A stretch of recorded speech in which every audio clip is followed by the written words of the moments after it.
ॐ विश्वानि देव सवितर्दुरितानि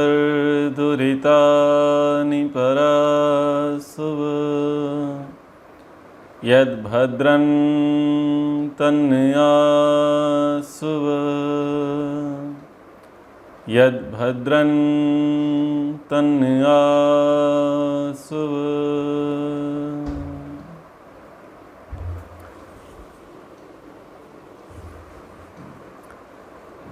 महाभारत का हम अध्ययन कर रहे हैं और अनुशासन पर्व का पाठ चल रहा है।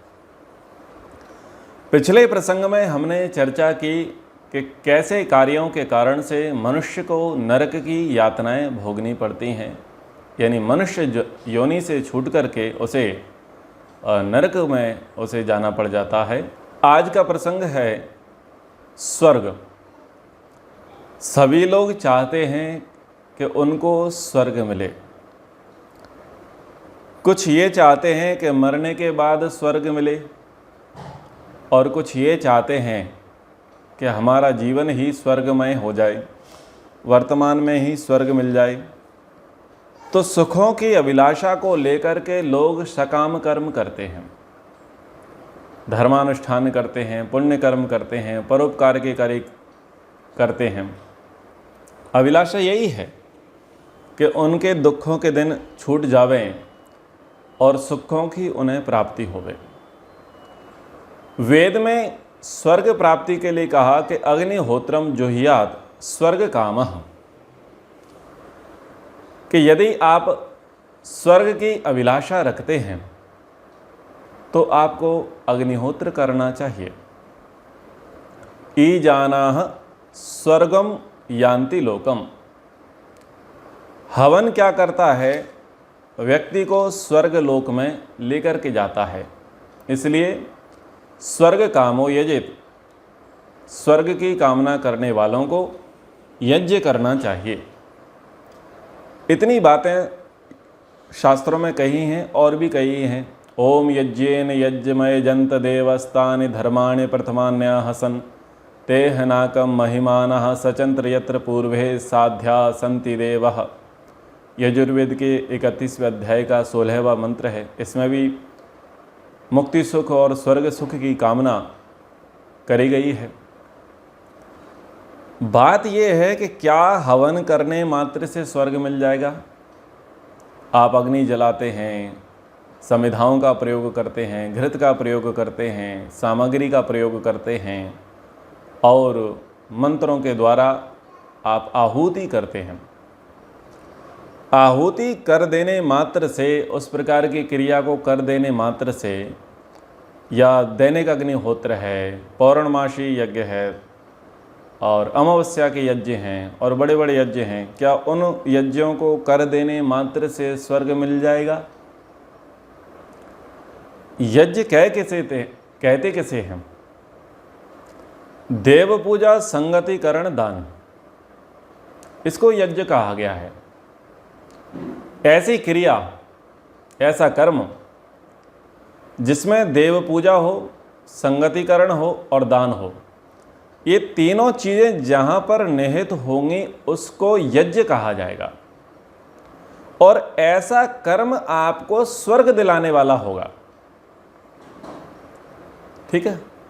अब जो आप दैनिक अग्निहोत्र करते हैं, पूर्णिमा का हवन करते हैं, अमावस्या का हवन करते हैं, किसी पक्ष तिथि विशेष का जो विशेष हवन आप करते हैं, तो हवन करते समय ये ध्यान देना चाहिए कि वहाँ पर देव पूजा, संगतिकरण और दान, ये तीन क्रिया हो रही हैं क्या? इसको प्राथमिकता से देखें। अगर देव पूजा, संगतिकरण, दान ये भाव आपके अंदर नहीं है, ये तीन प्रकार की क्रियाएं यदि आप नहीं कर पा रहे हैं, तो आप मान करके चलिए कि यज्ञ आपका वहाँ पूर्ण नहीं है, अभी उसमें न्यूनता है, कमी है। तो इन्हीं शब्दों से हमें समझना है कुछ कि कैसा कर्म किया जाए जो हमें यज्ञ को, जो हमें स्वर्ग को प्रदान करा देवे। तो सबसे पहला है देव पूजा। जो देवता हैं, जिनके अंदर देवत्व के गुण विराजमान हैं, जो दूसरों को देते हैं, उन दूसरों को देने वाले महानुभावों का सत्कार करना हमको आना चाहिए। जो भी देने वाले हैं, देवता हैं, उनका सत्कार करना हमें आना चाहिए। दूसरा क्या है कि हमको संगतिकरण करना आना चाहिए। संगतिकरण, एकत्रीकरण, संगठन, संघ, ये हमें आना चाहिए। किसका संग करेंगे, किसका संगतिकरण करेंगे? क्योंकि हमारा लक्ष्य है स्वर्ग की प्राप्ति। तो सीधी सी बात है, निकृष्ट लोगों का संग तो नहीं करेंगे, हम संग करेंगे अच्छे लोगों का। अच्छी दिनचर्या, अच्छा खान पान, अच्छा विचार, अच्छा कर्म, अच्छे लोग, अच्छा स्वाध्याय, अच्छी संगति। तो हम अच्छे लोगों के साथ रहेंगे, उनका संगतिकरण करेंगे, उनके साथ अपनी एक रूपता बनाए रखने का प्रयास करेंगे। और तीसरा कार्य होगा दान। दान कैसे होगा? चूंकि आपने देवताओं का सत्कार किया था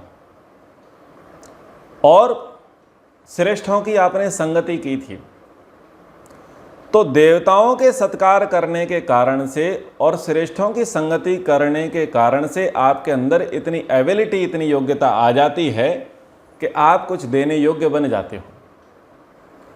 तो प्राप्त करके हमें देना आ जाना चाहिए, क्योंकि यदि वहां देना ना आकर के हमने आसक्ति रखी और जोड़ना आरंभ कर दिया, तो जो हम यज्ञ कर रहे थे, जो हमें स्वर्ग प्रदान कराने वाला था, वो हमारा स्वर्ग साधक कार्य बंद हो जाएगा, रुक जाएगा, कि यदि हमने दान नहीं दिया तो।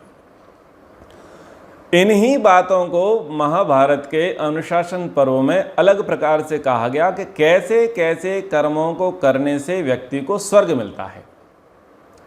अभी आपने केवल यह जाना कि स्वर्ग कामो यजेत, और यज्ञ को कहा देव पूजा संगतिकरण दान, यानी देवताओं की पूजा करो, संगति करो और दान करो। ये तीन बातें कही।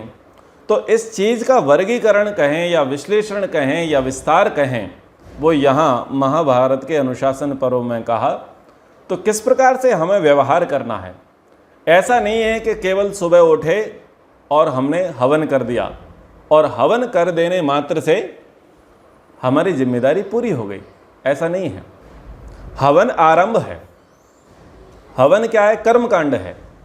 और वो कर्मकांड हमें संकेत देता है ज्ञान कांड का, कि अब हमारा दिन भर किस प्रकार से रहे, हमारी दिनचर्या, हमारी रात्रिचर्या किस प्रकार से रहे, तो उसको वहाँ पर हमें शिक्षा लेकर के वहाँ से निकलना चाहिए हवन करके। तो किस प्रकार के कर्म हमें दिन भर में करने हैं, जो कर्म हमें स्वर्ग को प्रदान करा देने वाले होंगे, उन कर्मों के विषय में, उन व्यवहारों के विषय में हम अब जानते हैं। दानेन तपसा चैव सत्येन च युधिष्ठिर ये धर्मम अनुवर्तन्ते ते नरः स्वर्गगामिनः। पितामह भीष्म जी युधिष्ठिर से कहते हैं कि हे युधिष्ठिर, जो मनुष्य दान, तप और सत्य के द्वारा धर्म का अनुष्ठान करते हैं, वे मनुष्य स्वर्ग को जाते हैं। तो दिन की शुरुआत किससे करनी है? लेने से शुरुआत करनी है या देने से करनी है? बोलो। हमें दिन की शुरुआत करनी है दान से, क्योंकि हमने पिछले समय में देव पूजा की है, श्रेष्ठों की संगति की है, तो अब हमारे पास कुछ है जो हमारा अपना है। उस अपने को पाकर के हम सुखी हैं, प्रसन्न हैं, खुशहाल अनुभव कर रहे हैं।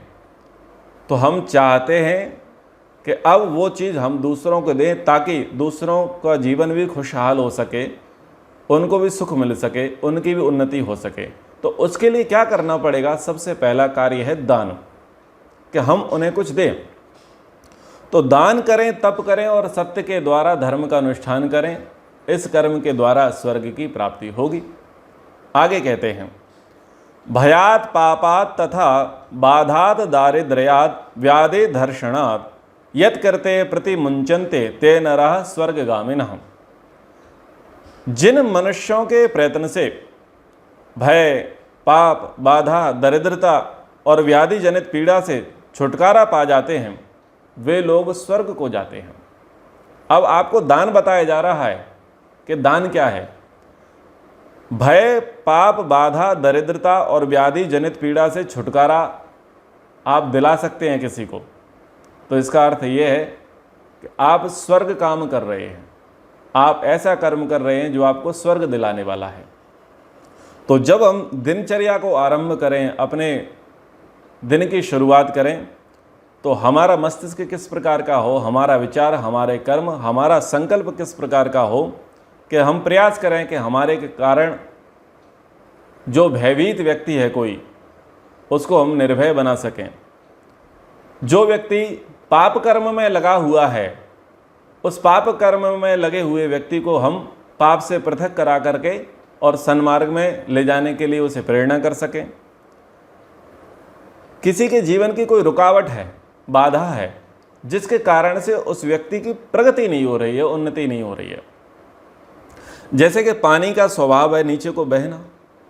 अब पानी बह रहा है लेकिन बाधा है, और बाधा आने के कारण से पानी अपने गंतव्य मार्ग पर नहीं जा पाता है और वो इधर उधर खिसकने लग जाता है। उसके कारण से क्या होता है, उसका वेग रुक जाता है, उसका मार्ग अवरुद्ध हो जाता है।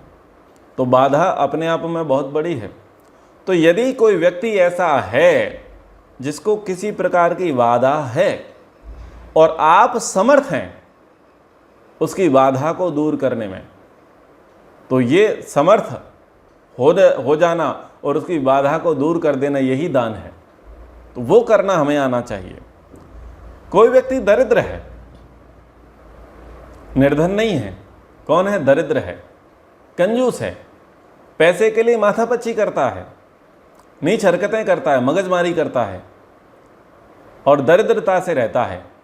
तो यदि आप उसे कुछ इस प्रकार की शिक्षाएं दे सकें, कुछ भय दिखा सकें, कुछ दंड दे सकें, कुछ प्रेरणा दे सकें, कुछ भी ऐसा कर सकें जिसके कारण से उसकी दरिद्रता यदि दूर हो सकती है, अगर आप ऐसा कर्म करते हैं तो इसका अर्थ यह है कि आप स्वर्ग की ओर गति कर रहे हैं। यदि आपके कारण से कोई व्यक्ति व्याधि जनित है, पीड़ा से परेशान है, आधि, व्याधि और उपाधि, इन तीनों में सम रहना समाधि है। आधि जो स्वयं के द्वारा क्रिएट की गई है, व्याधि जो दूसरे के द्वारा दी गई है। तो कुछ व्याधियां आ गई हैं, कुछ दुख आ गए हैं, कुछ पीड़ाएं आ गई हैं, कुछ कष्ट आ गए हैं, और व्याधि जनित व्यक्ति है, वो मानसिक रूप से अथवा शारीरिक रूप से पीड़ित है, और यदि आप उसकी इस प्रकार की व्याधि को दूर कर सकते हैं तो इसका अर्थ यह है कि आप स्वर्ग की ओर गति कर रहे हैं। क्षमावंतश्च धीराश्च धर्म कार्येषु चोत्थिता मंगलाचार संपन्नः पुरुषा स्वर्गगामिनः। जो क्षमाशील है, धैर्यशाली है, धर्म कार्य के लिए तत्पर रहने वाला है और श्रेष्ठ आचार से संपन्न है, ऐसे मनुष्य स्वर्ग में प्रवेश करते हैं। तो व्यवहार किस प्रकार से रखना है? ये तो दान था। पिछले 2 श्लोकों में दान की चर्चा थी कि आप क्या कंट्रीब्यूशन करें लोगों के लिए। केवल पैसे का कंट्रीब्यूशन नहीं होता, बहुत प्रकार का कंट्रीब्यूशन होता है। तो अब व्यवहार की बात है कि आपको स्वयं का व्यवहार कैसा रखना है। यदि स्वर्ग की अभिलाषा है तो केवल आग में घी डाल देने मात्र से स्वर्ग नहीं मिलेगा, हमको व्यवहार भी शुद्ध पवित्र रखना पड़ेगा। तो व्यवहार कैसा हो? क्षमाशील हो। कभी कभी व्यक्ति दंड देने से नहीं सुधरता, कभी कभी क्षमा करने से भी सुधर जाता है। तो क्षमाशील भी कभी कभी बनना चाहिए। धैर्यशाली रहें, हाइपर ना रहें, डिप्रेस ना रहें, तनाव में ना रहें, धीरज को धारण करें, क्योंकि धर्म का पहला ही लक्षण है धृति, धैर्य को धारण करना। और धर्म कार्य करने के लिए तत्पर रहें, आलस्य प्रमाद न करें। जैसे कि पिछली कक्षा में बताया कि लोग धर्म कार्य के लिए क्या करते हैं? मुहूर्त बनवाते हैं। मुहूर्त बनवाते क्यों हैं? क्योंकि वो दोहन करना चाहते हैं, वो कम इन्वेस्टमेंट में ज़्यादा प्रॉफिट चाहते हैं, उनकी डिमांड बहुत बड़ी है। तो धर्म कार्य के लिए तत्पर रहना है, उसके लिए किसी प्रकार का आलस्य, प्रमाद और बहानेबाजी नहीं करनी चाहिए। श्रेष्ठ आचार में संपन्न रहें, अन्यों से हम बेहतर व्यवहार करके चलें।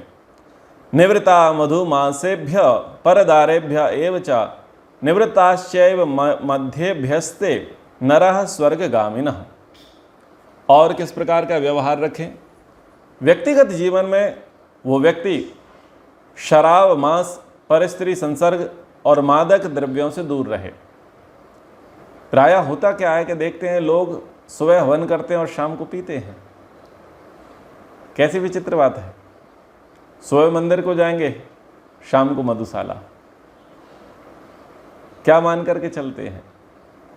बस पुण्य प्राप्त होंगे, स्वर्ग की प्राप्ति होगी ना? नहीं होगी। आप गलत कर रहे हैं। आप वैश्यावृत्ति कर रहे हैं। आप शराब का सेवन करते हैं, आप मांस का सेवन करते हैं, आप अंडे खाते हैं, आप ऐसे द्रव्यों का सेवन करते हैं जो मादकता लेकर के आते हैं, मद को उत्पन्न करने वाले हैं, नशीली वस्तुओं का आप प्रयोग करने वाले हैं। कितने ही आप यज्ञ हवन करो, स्वर्ग नहीं मिलेगा। क्योंकि आपको व्यवहार तो सुधारना ही पड़ेगा, अपने भीतर की गंदगी को तो ठीक करना ही पड़ेगा। इसलिए इन व्यवहारों पर भी ध्यान रखें। फिर दान की बात करते हैं। वस्त्रा आभरण दातारो भक्त पान अन्न दास तथा कुटुंबानाम च दातारः पुरुषा स्वर्गगामिनः। जो व्यक्ति वस्त्र के द्वारा, आभूषण के द्वारा, भोजन के द्वारा, पानी और अन्न के द्वारा दान करते हैं, लोगों को क्या देते हैं? वस्त्र देते हैं, आभूषण देते हैं। वस्त्र और आभूषण अलग अलग हो गया। वस्त्र यानी पहनने के कपड़ा, और आभूषण ये स्वर्ण की चीज़ें हो गई, श्रृंगार की चीज़ें हो गई हैं। भोजन, पानी देते हैं, अन्न देते हैं, और अन्य परिवारों की वृद्धि में आप सहायता करते हैं, तो इस प्रकार के कर्म आपके स्वर्ग वाले हो जाते हैं। तो यहाँ पर भी क्या बात बताई जा रही है? डोनेशन की, कि आप किस प्रकार का दान करें। लोगों को उत्तम वस्त्र दें, उत्तम आभूषण देवें, उत्तम भोजन करावें, पानी पिलावें, लोगों को अन्न देवें। और जो अन्य परिवार हैं, जो आपसे कमतर हैं, जो न्यून हैं, जो अभी विकासशील हैं, या ये कहें कि जो अभी परिस्थितियों से जूझ रहे हैं, तो आपको चाहिए कि आप उनको थोड़ा हेल्प करो, उनकी थोड़ी सहायता करो, और उनकी गाड़ी को थोड़ा धक्का दे दो, थोड़ा हाथ दे दो, ताकि उनका जीवन, उनका गृहस्थ, उनका परिवार भी आगे वृद्धि को प्राप्त हो जाए। तो इस प्रकार के जो कर्म हैं, ये कर्म आपको स्वर्ग की ओर लेकर के जाते हैं। सर्वे हिंसा निवृत्ताश्च नरः सर्व सहायश्च ये सर्वस्य आश्रय भूताश्च ते नरः स्वर्गगामिनः। व्यक्ति को चाहिए कि वो सब प्रकार की हिंसाओं से दूर रहे। योग दर्शन में 81 प्रकार की हिंसा लिखी, 81 टाइप्स ऑफ हिंसा, मृदु, मध्य, अधिमात्र। तो उसके डिवीजन, उसके विभाग बड़े सूक्ष्म हैं। तो मूल रूप से हम ये समझें कि मनसा वाचा कर्मणा, मानसिक हिंसा, वाचनिक हिंसा और शारीरिक हिंसा, ये जो 3 प्रकार की जो मुख्य हिंसाएं हैं, इन हिंसाओं से हम दूर रहें, सब कुछ सहते रहें और सबको आश्रय प्रदान करते रहें। ऐसे मनुष्य स्वर्ग को जाते हैं। हिंसा से बचना है और व्यक्ति को सहनशील बनना है, यानी एग्रेसिव नहीं होना है। अगर हम लौकिक भाषा में कहें तो अपना बीपी नहीं बढ़ाना, अपना बीपी नहीं बढ़ाना है। आश्रय देने का प्रयास करें, थोड़ा सहने का प्रयास करें, थोड़ा धैर्य धारण करने का प्रयास करें। मातरम पितरम चैव शुश्रूषन्ति जितेन्द्रियः भातृणाम चैव स्नेहास्ते नरः स्वर्गगामिनः। परिवार में किस प्रकार का एटीट्यूड वो व्यक्ति रखे, व्यवहार रखे, जिसको स्वर्ग की अभिलाषा है। तो व्यक्ति को जितेंद्रिय होकर माता पिता की सेवा करनी चाहिए, भाइयों पर स्नेह रखना चाहिए। इस प्रकार से व्यक्ति क्या करता है? स्वर्ग की प्राप्ति करता है, स्वर्ग की अभिलाषा करता है। शब्द बड़ा विचित्र है, जितेंद्रिय होकर के माता पिता की सेवा करना। यह शब्द बहुत भयंकर है, बहुत विशिष्ट है। जितेंद्रिय होकर के माता पिता की सेवा करना आज के समय में इस प्रकार के लोग बड़े बिरले ही देखे जाते हैं, बहुत कम देखे जाते हैं कि जितेंद्रिय होकर के सेवा करना। लोग प्रायः अपनी इंद्रियों पर संयम नहीं रख पाते और करते तो हैं सेवा, लेकिन इंद्रिय संयम उनका रहता नहीं है। माता पिता, गुरु, आचार्य, परिवार के ज्येष्ठ श्रेष्ठ जो लोग होते हैं, पितर आदि, उनकी सेवा तो कर रहे हैं, लेकिन संयम नहीं है। सेवा करते समय संयम का पालन नहीं करते, कठोर बोलते हैं, कठोर व्यवहार करते हैं, शारीरिक कुचेष्टा करते हैं, उनकी शारीरिक भाषा अच्छी नहीं रहती। ऐसा होता है। तो इस पर भी सबको विचार करना चाहिए। और भाइयों पर स्नेह रखते हैं, वे स्वर्ग को प्राप्त करते हैं, क्योंकि परिवार मुख्य है आपका। आपके माता, आपके पिता, आपके पारिवारिक जन, भाई आदि, इन सब के साथ आपका व्यवहार सौम्य होना चाहिए, सरल होना चाहिए, पवित्र होना चाहिए, कुटिल ना हो, कठोर ना हो, छल कपट वाला ना हो, भेदभाव वाला ना हो और प्रताड़ित कर देने वाला व्यवहार ना हो, क्योंकि इस प्रकार के व्यवहार आपको स्वर्ग जाने नहीं देंगे, रोक लेंगे। इसलिए इन व्यवहारों पर भी व्यक्ति को ध्यान रखना चाहिए। आढ्याश्च बलवंतश्च यौवनास्तथाश्च भारत, ये वै जितेंद्रिया धीरास्ते नरः स्वर्गगामिनः। जो धनी हैं, बलवान हैं, नव यौवन से युक्त होने पर भी अपनी इंद्रियों को वश में रखते हैं, वे धीर पुरुष स्वर्ग को जाते हैं। यहाँ पर जो श्लोक कहे हैं वो कहे हैं कि जब आप शक्ति से संपन्न हैं, धन से संपन्न हैं, बल से संपन्न हैं, यानी ये कहें कि आप अच्छी पोजीशन पर हैं, अच्छे पद पर हैं और आपके सुदिन हैं, दुर्दिन नहीं हैं, आपकी स्थितियां बहुत अच्छी हैं, वैसे में आपकी सबसे बड़ी परीक्षा आरंभ होती है कि आप इंद्रियजित हैं या नहीं। होता क्या है कि जब व्यक्ति के पास धन आ जाता है, शारीरिक बल बढ़ जाता है, अथवा पद की गर्मी रहती है, बड़ा पद प्राप्त हो जाता है, तो व्यक्ति इंद्रियजित नहीं रहता। वो व्यभिचार दोष में, व्यसनों में वो कहीं ना कहीं संलग्न हो जाता है।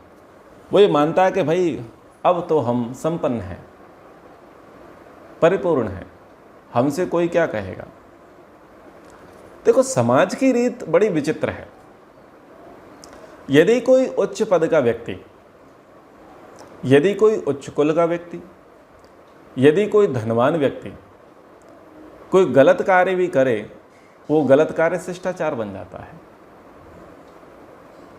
और यदि कोई निर्धन व्यक्ति, छोटे पद का व्यक्ति, छोटे कुल का व्यक्ति कोई शिष्टाचार का कार्य भी करे, वो शिष्टाचार का कार्य वो मिथ्याचार बन जाता है, वो मजबूरी बन जाती है। उसको बोलते हैं कि आप घिसे पिटे हो, रूढ़िवादी हो। इतना शीर्षासन है। मान लीजिए कि कोई गरीब व्यक्ति अगर सोना पहना हुआ है, स्वर्ण के आभूषण पहने हैं, 24 कैरेट 22 कैरेट बढ़िया सोना है पहना है, तो व्यक्ति क्या सोचेगा? पॉलिश किया हुआ है। लेकिन कोई धन संपन्न व्यक्ति हो, उच्च पदवान व्यक्ति हो, और वो पॉलिश किया हुआ पहन के आ जाए तो 24 कैरेट है। यदि कोई व्यक्ति मटर पनीर खाए, राजमा खाए, अच्छा भोग खाए, और वो व्यक्ति गरीब है, तो उसको लोग क्या करेंगे? लताड़ेंगे, उसकी उपेक्षा करेंगे, उसे अच्छा नहीं मानेंगे कि इसके दिन खराब हैं, आर्थिक स्थिति नहीं है, और देखो जीव पर इसे कंट्रोल नहीं है, इसे जीव पर कंट्रोल नहीं है। और कोई बड़ा व्यक्ति अचार प्याज और सूखी रोटी खाए, लौकी की सब्जी खाए, बोलो देखो वाह, ये है आदर्श। अब जबकि वो इसलिए नहीं खा सकता क्योंकि डॉक्टर ने मना किया है, एक रोटी से ज़्यादा खाया तो गड़बड़ हो जाएगा। तुमको लौकी की सब्जी खानी है, करेले की सब्जी खानी है, तुम मटर पनीर नहीं खा सकते, नहीं तो मर जाओगे। तो मीठा नहीं खा सकते, नहीं तो मर जाओगे। तो वो बेचारा पीड़ित है अनेक रोगों से, लेकिन वो गरीब वाला भोजन कर रहा है। लेकिन गरीब वाला भोजन करते हुए उसको क्या कहा जा रहा है? वो शिष्टाचार है। गरीब व्यक्ति पूरे कपड़ा पहने तो क्या है? रूढ़िवादी है, गंवार है। और अमीर व्यक्ति आधे कपड़े पहने, आधे में से आधे पहने, बोले ये शिष्टाचार है। गरीब व्यक्ति बेचारा छाछ पिए, लस्सी पिए, नींबू पानी पिए, तो बोले इनके पास पीने के लिए कुछ है ही नहीं। अमीर व्यक्ति रम विस्की वोडका पिए, बोले ये शिष्टाचार है। तो बड़ा शीर्षासन है समाज में।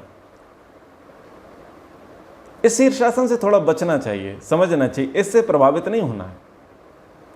शास्त्रकार यही कह रहा है कि जब आपके पास धन आ जाए, बल आ जाए, पद आ जाए, प्रतिष्ठा आ जाए, आपके दिन अच्छे हो जाएं, तो आपकी परीक्षा यह है कि आप जितेंद्रिय रहे,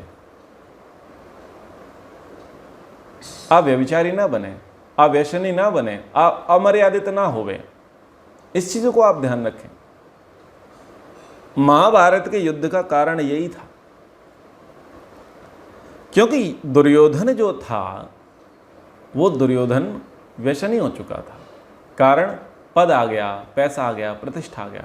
धन ऐश्वर्य के मद ने क्या किया? दुर्योधन का नाश कर दिया। और केवल दुर्योधन का नहीं, पूरे कुरु वंश का इतिहास उठा करके देख लो, सब राजाओं के नाश का कारण यही था।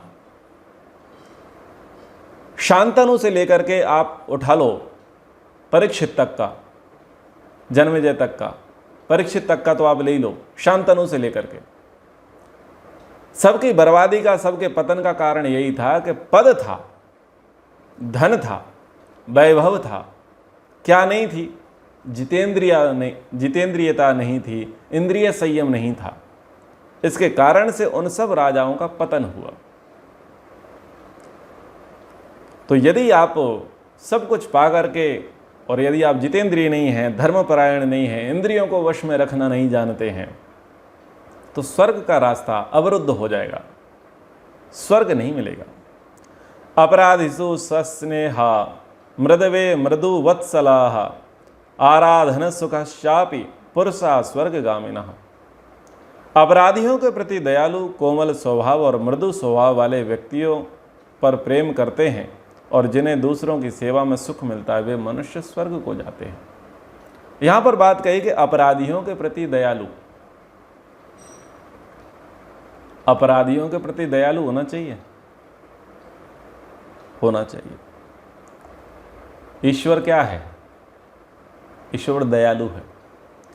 दयालु होने के कारण से ही दंड दे पाते हैं। एक तो है क्रूरता और एक है दयालुता। एक होगा क्रूरता में दंड देना, एक होगा दयालुता में दंड देना। जब क्रूरता के कारण दंड दिया जाएगा तो जिसको दंड दे रहे हैं उसका तो नाश होगा ही, लेकिन दंड देने वाले का भी नाश होगा, क्योंकि वो क्रूर बन गया, उग्र बन गया, उसके कारण बिगड़ गया। और अपराधी है, आपका काम है अपराधी को दंड देना, तो वहां पर चूंकि आपके अंदर दया के भाव हैं, तो इसका अर्थ ये नहीं है कि आप उसे रिलीज कर दोगे, आप उसे छोड़ दोगे, या उसे 10 साल की सजा मिलने वाली थी तो 5 साल की दे दोगे ना। ये दयालुता का कतई अर्थ नहीं है। यहां दया का यही अर्थ है कि तेरा विकास हो जाए, तेरा भला हो जाए, और तेरा भला यही है कि तुझे इतने समय तक की दंड मिले, क्योंकि हम चाहते हैं तेरी उन्नति हो, तेरी प्रोग्रेस हो। तो या तो तू 20 साल के लिए कारावास में रहे, अथवा इस शरीर को ही तुझे छोड़ना पड़ जाएगा ताकि तू आगे शांति से रह सके। तो अपराधी को इस प्रकार से दंड दिया जाता है, या तो आजीवन कारावास, भाई बहुत तूने झगड़े कर लिए हैं, बहुत प्रपंच कर लिए हैं, बहुत मारकाट मचा ली है, तेरे कारण से लोग बड़े पीड़ित हैं, परेशान हैं, अब हम तुझ पर दया दिखाते हैं। क्या कि कारण को बंद कर देते हैं, आलम्बन को बंद कर देते हैं, तेरे हाथ में हथकड़ी, पाँव में बेड़ियां डाल देते हैं, तू रहे यहाँ पर शांति से काल कोठरी में। ना रहेगा बांस, ना बजेगी बांसुरी, ना तेरे हाथ खुलेंगे, ना तू खुले में घूमेगा, और ना तू लोगों पर अत्याचार करेगा, ना तेरे पर पाप बढ़ेगा। इसलिए हम दया करते हैं कि तेरे उस प्रकार के हिंसा वृत्ति वाले पाप अब कम हो जाएंगे, क्योंकि हमने तुझे दंड दे दिया, तो दया कर दी तुझ पर। और यदि देखा कि राजा ने कि ये तो यहाँ पर भी नहीं रुकेगा और इसको रखना नहीं चाहिए, सरवाइव नहीं कराना चाहिए, यानी दाना पानी के योग्य नहीं है, दाना पानी देना भी इस व्यक्ति के लिए व्यर्थ है, क्या करना चाहिए? बोले इसे मृत्यु दंड देना चाहिए। तो ठीक है, इसके शरीर से इसकी मुक्ति करा दो, ताकि ये पहले अपनी कुछ नारकीय योनियाँ भोगे बाद में, और फिर इसको शीघ्रता से मनुष्य का जन्म मिल जाए, यानी ये ज़्यादा पाप ना करे, जल्दी मार दो, इस शरीर को इससे जल्दी छीन लो ताकि ये ज़्यादा पाप ना करे। तो वह दया ही है, वो ईश्वर भी इसी प्रकार से दयालु है। तो अपराधियों के प्रति दया दिखाई जा रही है, यानी क्रूरता नहीं है, और दया का अर्थ यहाँ पर पक्षपात नहीं है। तो जो अपराधियों के प्रति दयालु है, कोमल स्वभाव वाला है, मृदु स्वभाव वाले व्यक्तियों पर प्रेम करते हैं और दूसरों की जो सेवा करते हैं और सेवा करने से जो सुख मिलता है, जो सुख की अनुभूति करते हैं, वो लोग स्वर्ग को जाते हैं। तो सेवा भावी विनम्र सदाचारी व्यक्ति को होना चाहिए। सहस्त्र परिवेष्टारस तथैव च सहस्रदाः त्रातारश्यत सहस्राणाम ते नरः स्वर्गगामिनः। जो लोग सहस्त्रों मनुष्यों को भोजन परोसते, सहस्त्रों को दान देते और सहस्त्रों की रक्षा करते हैं, वे स्वर्गगामी होते हैं। बहुत अच्छी बात यहाँ पर कही, सहस्त्रों मनुष्यों को भोजन परोसते। जब बड़े बड़े भंडारे हुआ करें, बड़े बड़े कार्यक्रम हुआ करें जहाँ पर अनेक लोग भोजन के लिए आए हैं, तो सेवा कार्य पहले पकड़ो कि लोगों को भोजन कराने का कार्य हम करेंगे।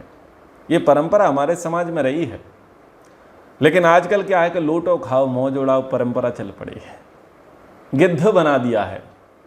यानी व्यक्ति को क्या बना दिया है? व्यक्ति को बंदर और गिद्ध बना दिया है, लूटो और खाओ। सेल्फ हेल्प सर्विस, लूटो और खाओ। हमारे यहाँ लूटने खाने की परंपरा नहीं है, लूटने खाने की परंपरा बना दी गई है। तो सीधी सी बात है, लूटने खाने की परंपरा होगी तो वहां पर आएगा कौन? क्या वहां मनुष्य आएंगे? पशु आएंगे वहां? जहां पर यह होगा कि आइए अपने अपने हिसाब से खाइए, मन मुताबिक खाइए, चाय जितना खाइए, मौज उड़ाइए, चाय जब खाइए खड़े खड़े, बैठे बैठे, लेटे लेटे, जैसे भी खाना खाइए। तो जब इस प्रकार से खाने का प्रबंध होगा तो वहां मनुष्य आएंगे क्या भोजन करने? मनुष्य वृत्ति कम आएगी, पशु वृत्ति के लोग अधिक आएंगे।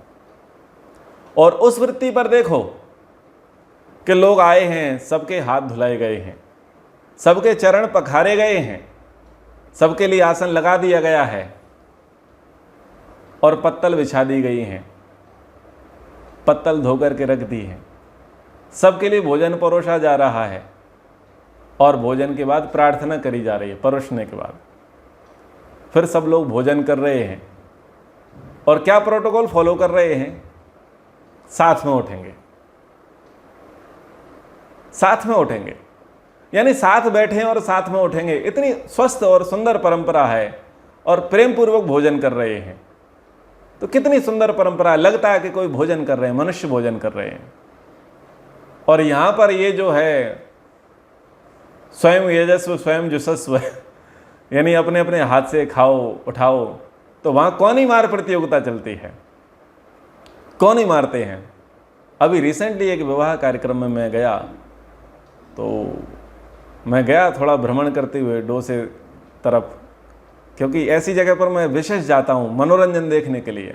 तो एक बढ़िया कौतूहल देखने को मिला कि वो जो डोसे बनाने वाला व्यक्ति था, पाचक था, तो एक देवी आई, उसने क्या किया कि जो पलटा होता है जिससे वो डोसा उठाया जाता है, उसने कहा बड़ा सेवा का काम किया और उसने खुद ने ही तवे से डोसे उठाना शुरू कर दिया। उन्हें धन्य हो देवी। बस ऐसे ही लोगों को देखने तो मैं विवाह कार्यक्रम में आया था, मेरा आना सफल हो गया।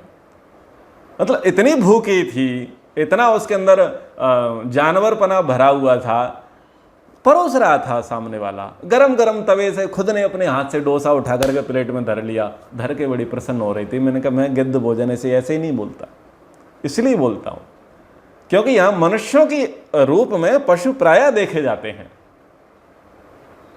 तो जो सहस्त्रों को भोजन कराने वाले हैं और जो लोग सहस्त्रों को दान करते हैं, सहस्त्रों की रक्षा करते हैं, वे लोग स्वर्ग को जाते हैं। क्या कह रहे हैं?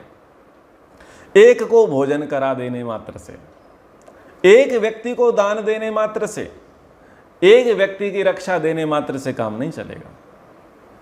जीवन में केवल एक व्यक्ति को दान दिया, एक व्यक्ति को भोजन कराया, एक व्यक्ति की रक्षा की, तो क्या किया? यानी यहां पर हमारे सामर्थ्य को चुनौती दी जा रही है।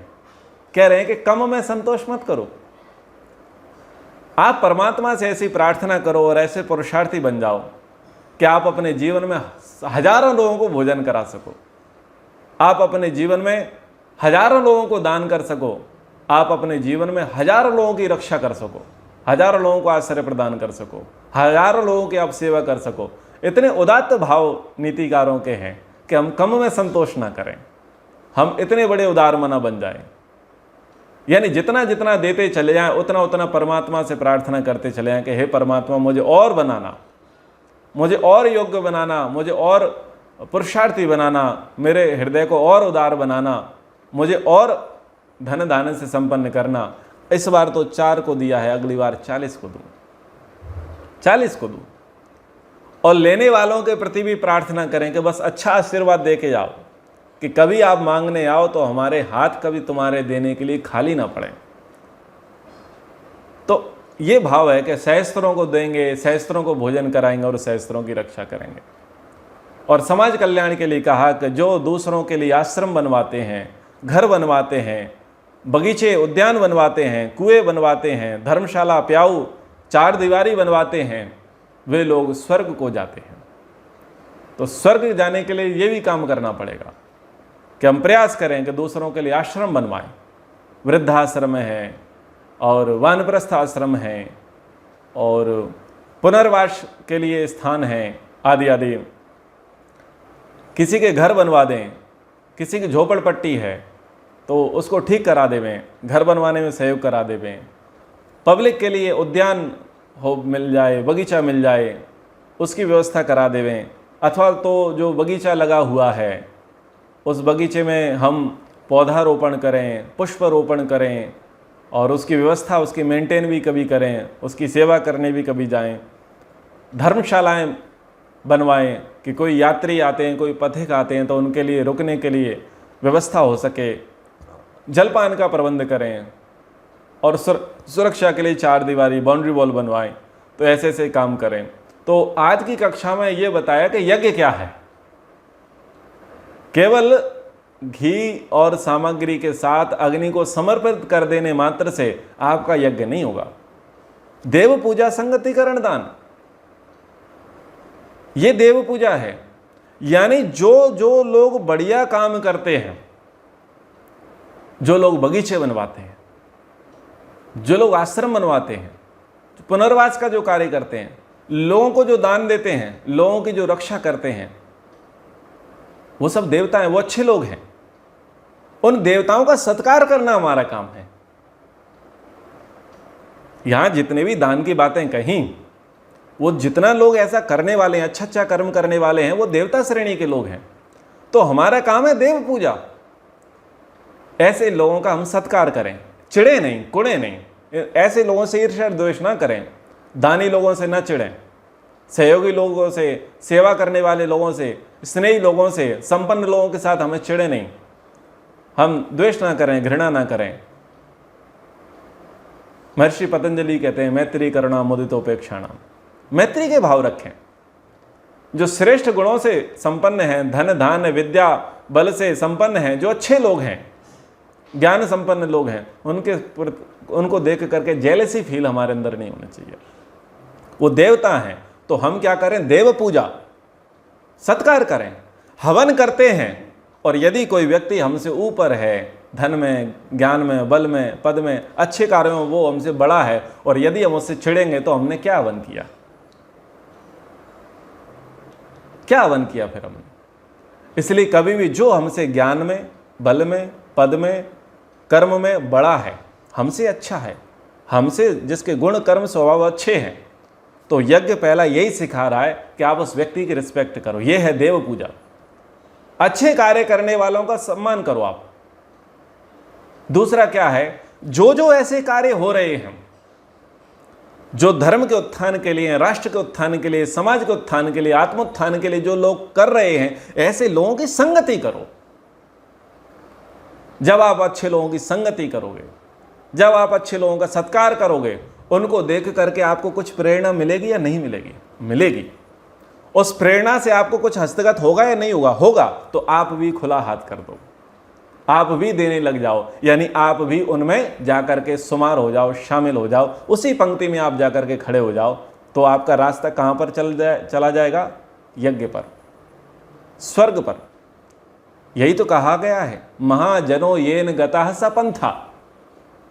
आप स्वर्ग जाना चाहते हैं ना, तो ये महाजन हैं, ये सीनियर लोग हैं, श्रेष्ठ लोग हैं, जो इस रास्ते पर जाने के लिए कर्म कर रहे हैं। बस आप उनके चरण पकड़ लो, आप उसके पिए बन जाओ, आप उनके अनुयायी बन जाओ, आप उनको फॉलो करने लग जाओ।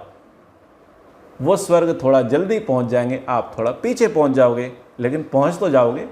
तो इस प्रकार से आपका ये देव पूजा संगतिकरण दान यानी यज्ञ कर्म आपका सिद्ध हो जाएगा, सफल हो जाएगा। तो प्रिय महानुभावों, इन कर्मों पर भी हम विचार करें कि दिन की शुरुआत हम करते हैं तो ऐसे ऐसे कर्मों को भी हम करें जो कर्म हमें स्वर्ग देने वाले हैं। केवल कर्मकांड से कुछ नहीं होगा। मैंने कहा कि ये कर्मकांड तो केवल आपको संकेत देने वाले हैं, ये तो आपके लिए सिंबल हैं, ये तो आपके लिए प्रेरक हैं। और यदि हम इनसे प्रेरणा नहीं लेंगे और प्रेरणा को जीवन में आत्मसात नहीं करेंगे तो वो कर्मकांड हमें विशेष कुछ फल की प्राप्ति नहीं कराएगा। यानी जो शास्त्र कहते हैं कि अग्निहोत्रम जो यात स्वर्ग कामः ईजानः स्वर्गम यान्ति लोकम स्वर्ग कामो यजेत। फिर इन भावनाओं पर हम क्या कर देंगे? पानी फेर देंगे। इन विचारों का हम क्या कर देंगे? दोहन कर लेंगे। इसलिए इन विचारों पर निष्ठा रखें, श्रद्धा रखें और अपने जीवन को, व्यवहार को, कर्म को हम उन्नत बनाएं, श्रेष्ठ बनाएं। हम स्वर्ग को प्राप्त करें और हम औरों को भी स्वर्ग का रास्ता तय करावें, उनको स्वर्ग में लेकर के जाने के लिए प्रयासरत हों। इन्हीं विचारों के साथ कक्षा को विराम करते हैं।